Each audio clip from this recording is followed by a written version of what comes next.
Salut à tous, c'est Charles. Alors aujourd'hui on se retrouve, déballage d'un colis. Alors c'est une machine que je regarde depuis un moment. Je sais pas, un peu mitigé.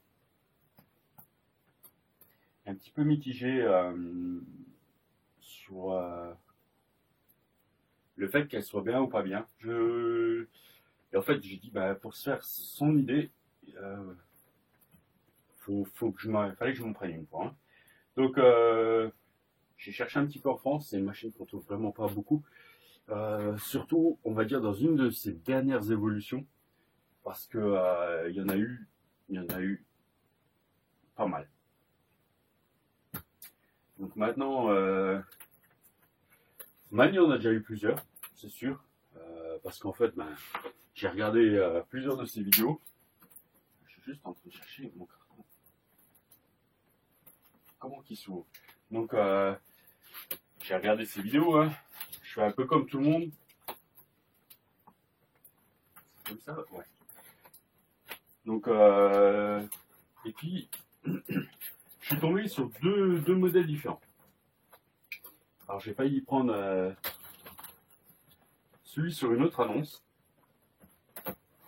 Et finalement j'ai vu celui-là, ouais. Et j'ai craqué.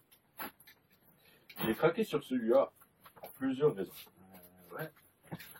Alors, je vais l'ouvrir.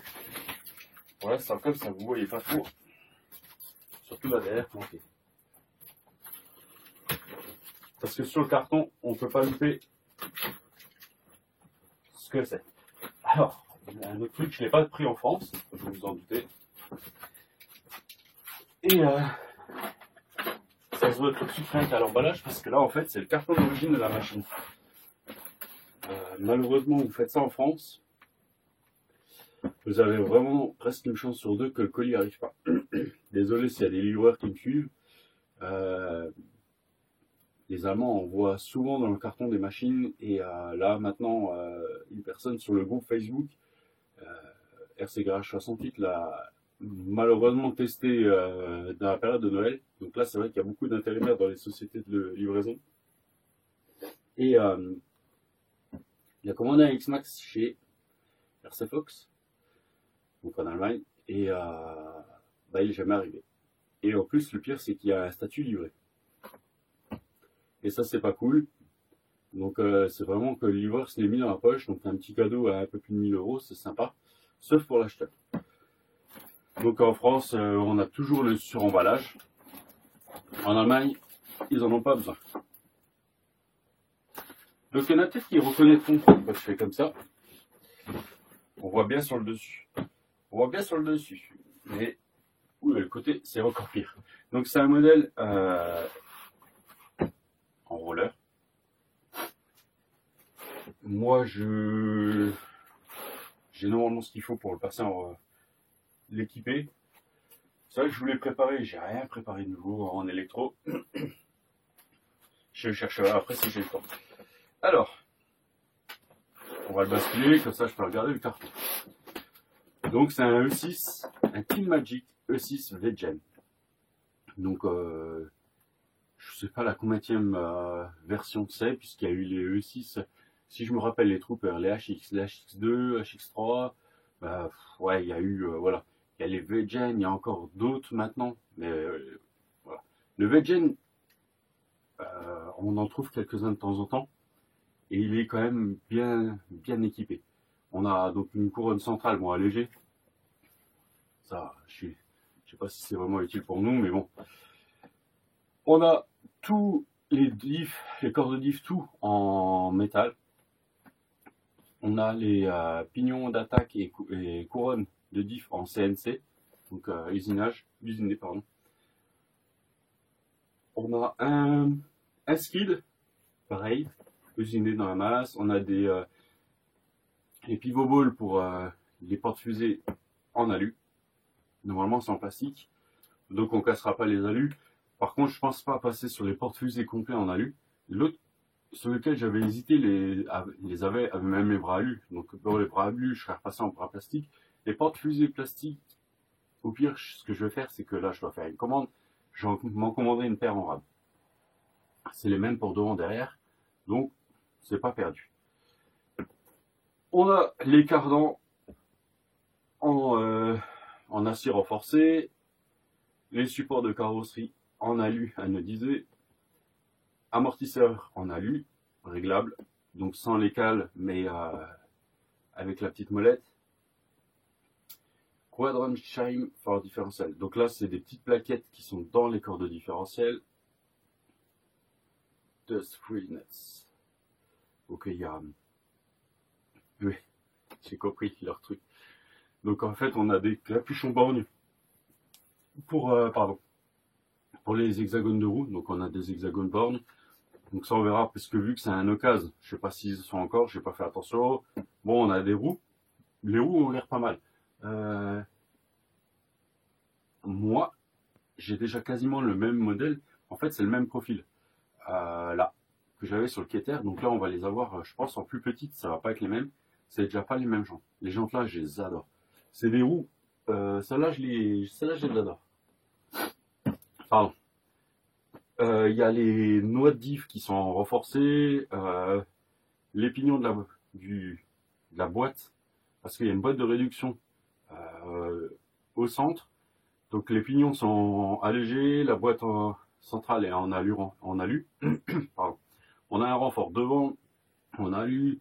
Il y a un nouveau système pour la fixation des batteries. Et ouais, super, il y a les rondelles alu pour tenir l'aileron. Vous vous rendez pas compte? Ça, c'est de l'option. Donc voilà la bestiole. Alors, ça c'est bien. Super sympa de sa part, même si ça va être en allemand. Il n'y a pas la notice avec, et il y a quelques pièces. Donc en fait, la personne m'a imprimé la notice.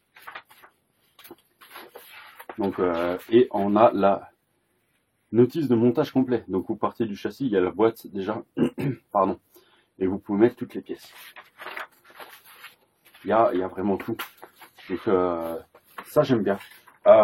Et franchement, ça facilite souvent la tâche.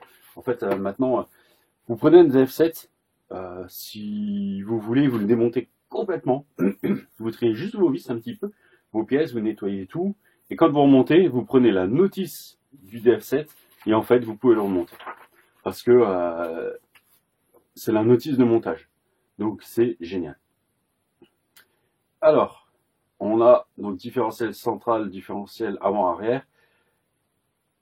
Le central, on a de la 1 million dedans. Et avant-arrière, on a de la 10 000. Alors là, mon téléphone est là-haut. L'ancien propriétaire a mis de la 100 000 devant derrière et 500 000 au centre. Voilà. Dans les amortisseurs, ils nous disent de mettre de la 1000 et là, on a de la 800. Ah voilà, on a vraiment tout. Après là, c'est plus les éclatés, c'est plus la notice de montage, on va dire, mais il y a tous les éclatés. Donc franchement, moi j'aime bien. Page par page. Et après, on a la liste des pièces. Parce que servo saver, servo nylon et servo saver spring. Ouais, donc il y a vraiment toute la liste des pièces, que ça soit les standards ou les renforcés. C'est pas mal. Donc je le remercie grandement parce que ça va me servir. Ah ben, super, super. Donc là, voilà, ça c'est toujours la pièce a priori fusible. Et moi ça me va très très bien. Je préfère en casser un et puis c'est vite changé. Donc à porte fusée. C'est bien parce qu'en plus finalement j'ai la référence, donc je pourrais je vais faire ma commande, j'ai juste à chercher la référence. Et des chapes. Des chapes et je sais pas.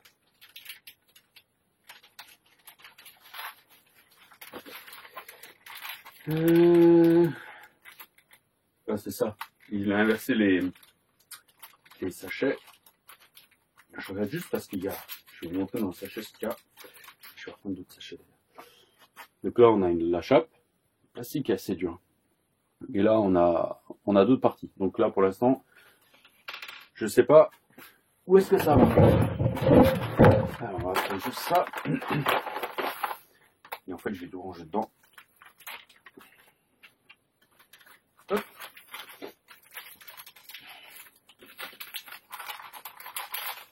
Alors, je prends un peu mon temps, même si je ne l'ai pas vraiment. J'ai commencé la vidéo, il était 6h moins le quart du matin. J'avais une petite demi-heure devant moi.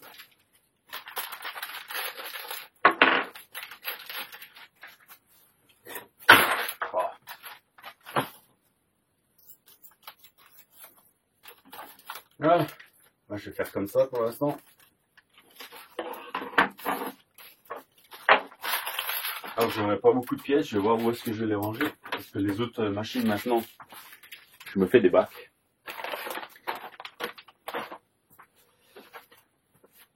Et on va regarder la VMS. Donc là, il y a déjà une roue. Ouais, en effet. En effet, on n'est pas tout à fait sur la même taille que les autres. Et est-ce que là, j'ai quelque chose qui va pouvoir... J'ai une petite idée. Où est-ce que je les ai mis? J'ai mis les autres. Non. Là. Là. Celle-là. On va essayer de nous sortir une pas trop dégueulasse. Voilà.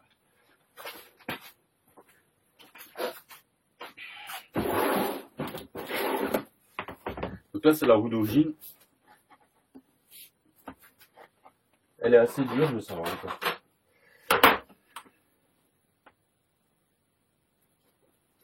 On est à combien? 424 grammes. Et moi, je vais devoir vous faire une pause. Bon, on va reprendre. Donc voilà. On va rallumer. Alors là, je disais, on est à 424 si je dis pas de bêtises. Voilà. 424 pour la roue d'origine. On a la roue du MTX qui est à peu près les mêmes dimensions. Et par contre, il ballonne au top. Ah. 421,8. Donc on est vraiment très proche. Et j'ai encore... donc là, c'est les roues... oh, ça y est, je sais plus. Le gros trou de mémoire. Donc ça là, vous les trouvez chez Action Modélisme. Franchement, elles sont aussi vachement sympas. Là, du coup, elles vont être un peu plus lourdes. Est-ce que je vais la poser comme ça? Là, j'ai 452. Donc elles sont un peu plus lourdes. Surtout la jante qui va faire beaucoup. Elles sont en bedlock. Et par contre, du coup, on va faire les trois comme ça. Voilà. On a les trois à peu près sur le même diamètre. On va faire comme ça. Voilà. Donc, celles-là sont un peu moins larges. Bah, elles ballonnent aussi. Faut juste que je les rouvre pour coller les mousses comme il faut dedans. Ça là, a priori, ballonne pas trop. Les origines ballonnent pas trop. Donc, on verra si c'est une machine, pardon, aussi sur laquelle je sais pas si je vais m'amuser à faire des backflips ou quoi avec. C'est pas une machine qui est réputée pour faire énormément de backflips. On verra. Bon, on verra. Je vais la rouler un petit peu. Il faut que je vois un peu son devenir chez moi. C'est pour ça. Je l'ai pris. Je l'ai trouvé parce qu'en plus il y avait Jen, le prix était correct. Et maintenant, voilà, il fallait que j'essaye. Ça fait un moment. J'aime bien ça gueule un peu bulldog comme ça. Donc voilà, je voulais essayer. Vite. Donc là, on a une première carrosserie. Et c'est ça que j'aime bien. Franchement, on a vraiment un peu, voilà. J'ai un bulldog français. Je kiffe les bulldogs français. Ça faisait des années et des années qu'on en voulait un avec ma femme. Et moi, je trouve qu'en fait, sa gueule là, dehors, c'est ça. C'est un bulldog français. Donc la bébête, elle est là. Je vais la sortir.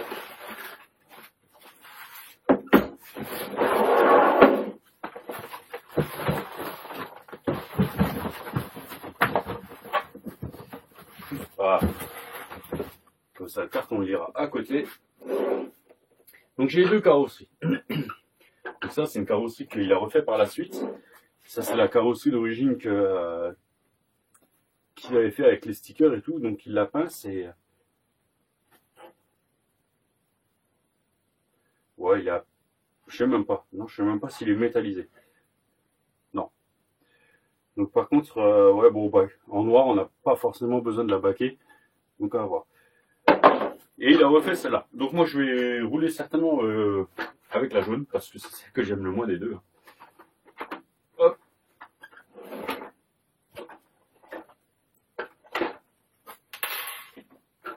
Et il y a un Predator dessus. Donc comme ça, bon là il n'y a pas d'électro, il n'y a rien, il est vide, donc ça va. Sans les roues en plus. C'est comme ça, 424 par roue. Donc ça fait 850 par essieu. Ouais. Après la transmission tiendra sans aucun problème. Mais c'est vrai qu'on pourrait essayer, je sais pas, de chercher des roues un peu plus cool. Ouais, non, ça du coup, là du coup on est vraiment trop petit. Ça va faire un truc bizarre. Malgré qu'on, si je dis pas de bêtises, on est sur les dimensions d'un SST.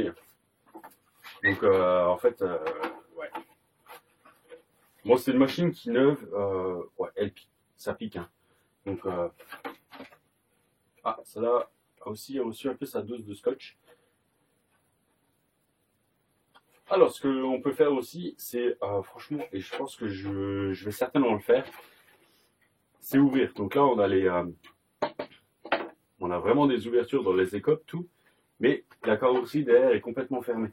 Donc, je pense que je vais ouvrir là, je vais faire quelques trous, je vais enlever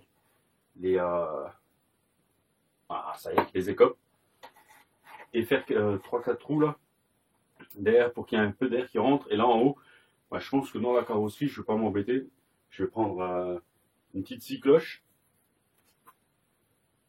ou j'ai encore mieux, j'ai un fort étagé là, je vais me faire un ou deux trous, vraiment pour que l'air rentre, parce que c'est aussi une des raisons pour laquelle j'ai un peu hésité à le prendre, c'est ça, c'est que bah, en fait le moteur est là. Le moteur est là, mais vous avez la place pour mettre un 92. Par exemple, l'ancien proprio avait un 92. Et là, j'ai un quoi maintenant? Là, j'ai un 1600 kV. J'ai un 1000. Le 1600 kV, il va partir autre part. Je sais où il va aller. Ah, moi, je pensais partir sur celui-là. Sur celui-là, où j'ai encore celui-là. Mais celui-là, ça ira pas avec le setup que je vais mettre.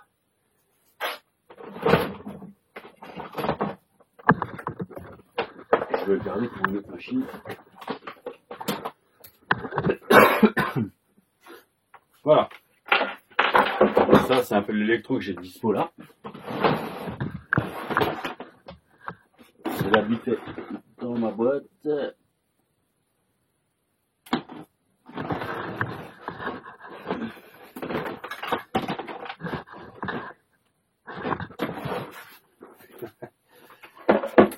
J'ai ça de dispo.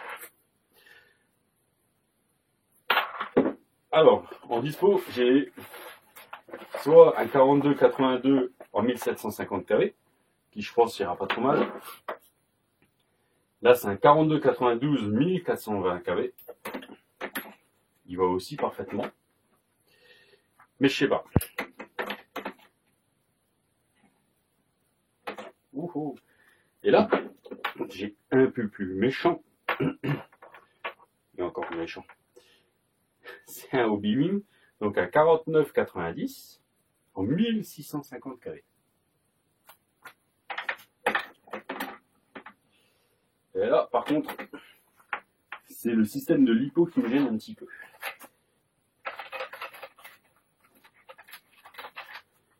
C'est lui qui va me gêner un petit peu pour le passer. Ouais, j'arrive pas à le passer avec le système qui tient les lipos. Donc, exit le 49-90. J'arriverai à le monter un jour dans quelque chose. Je l'avais essayé dans la VTE2 quand j'avais fait un speedrun. Ça avait marché. Hein, ça avait marché. Hop. Donc non, je pense que en fait j'ai pas eu envie d'utiliser mon E6 dedans. C'est pour ça, il est là. Oh, sérieux, la vis elle veut plus, elle voulait plus. Voilà. Hop, le 1420 carré, je pense pas l'utiliser parce qu'en fait j'ai le E6 là, mais je vous... Elle est encore sur son support que j'avais dans la VTE2.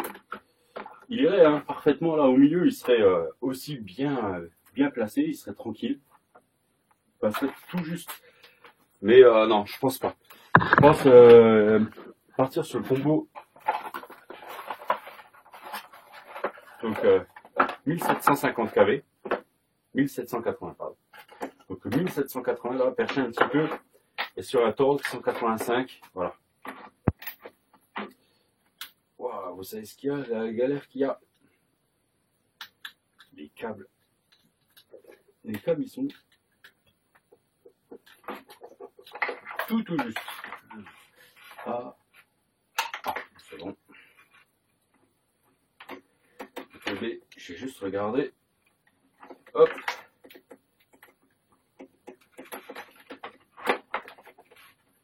Bah, les câbles, ils vont être tout juste. Hein. Il n'y aura pas besoin de faire que de câble management. Là, ça va aller vraiment tout juste. Et moi, je vais tout chercher et puis voir comment je vais me faire tout ça. Allez, je vous laisse et je vous dis à bientôt. Ciao, ciao.